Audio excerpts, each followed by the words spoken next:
Thanksgiving is a time for family, feasting, and inevitably, food debates.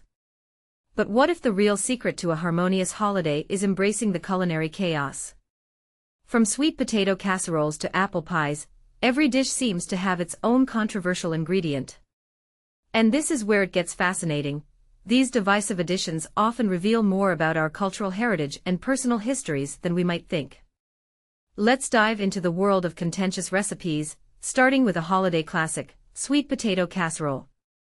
While some swear by marshmallows as the ultimate topping, others insist on pecans. But here's where it gets controversial.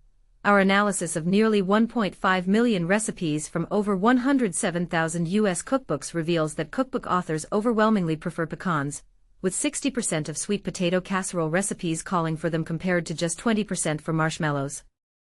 Could this be a generational divide, or simply a matter of regional preference? Marcel Bienvenu, author of Who's Your Mama? Are You Catholic, and Can You Make a Roux?, notes that fear of the unknown often drives these culinary disagreements, as people cling to the flavors of their childhood. Next up, guacamole. While traditionalists might cringe at the thought of adding peas, bacon, or even tequila, our data shows that these ingredients do appear in some recipes. Remember Peagate in 2015? A New York Times tweet suggesting green peas in guacamole sparked a bipartisan outcry, proving that food fights can unite even the most divided groups. But here's the twist.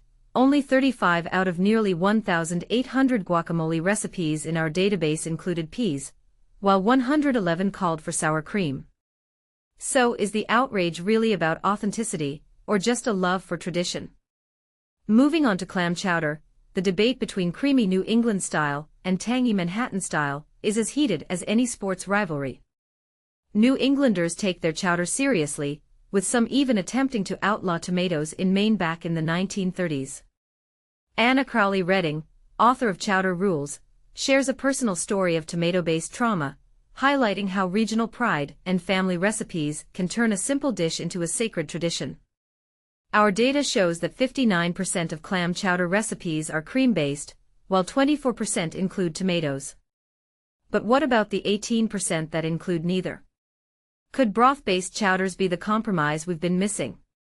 Gumbo is another dish that sparks debate, particularly over the inclusion of tomatoes.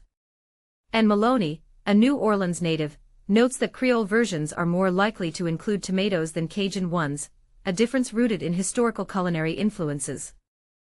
Michael Twitty, author of Recipes from the American South, explains that enslaved West Africans, who embraced the tomato before the slave trade, heavily influenced Creole cooking. Yet, our data shows a nearly even split, with just over half of gumbo recipes calling for tomatoes. So, is this a cultural divide, or simply a matter of personal taste? Chili is another minefield, especially in Texas, where beans are often banned from traditional chili con carne. Kathleen Tolbert Ryan, co-director of the original Terlingua International Championship Chili Cook-Off, confirms that beans are a deal-breaker in Texas competitions. But here's the surprising part, 45% of Texas chili recipes in our database actually include beans. Even Joe Yonan, a former vegetarian, has a recipe for bean-based Texas-style chili in his cookbook Cool Beans. Could this be a sign that culinary traditions are evolving, or just a rebellion against purism? Even lasagna isn't immune to controversy, with 7% of recipes calling for cottage cheese instead of ricotta or bechamel.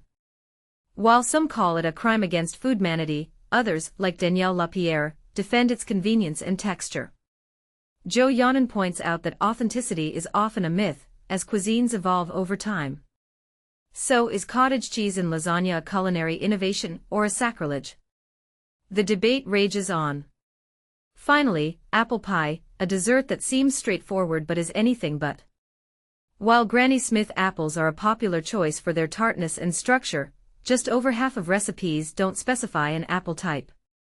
And then there's the Vermont twist, 4% of recipes include cheddar cheese. Is this a stroke of genius or a step too far?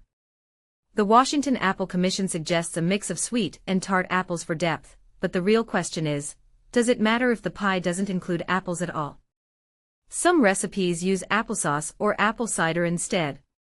So what's the takeaway? Food is personal, and every ingredient tells a story.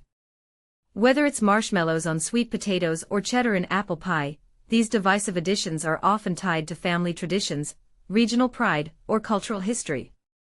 But here's the thought-provoking question: are we too quick to judge ingredients that don't fit our idea of authentic?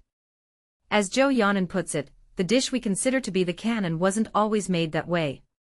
Perhaps the real secret to a harmonious Thanksgiving is embracing these differences and savoring the stories behind them. After all, isn't that what family is all about? What's your culinary red line? Share your thoughts in the comments. We'd love to hear which ingredient you'd never compromise on.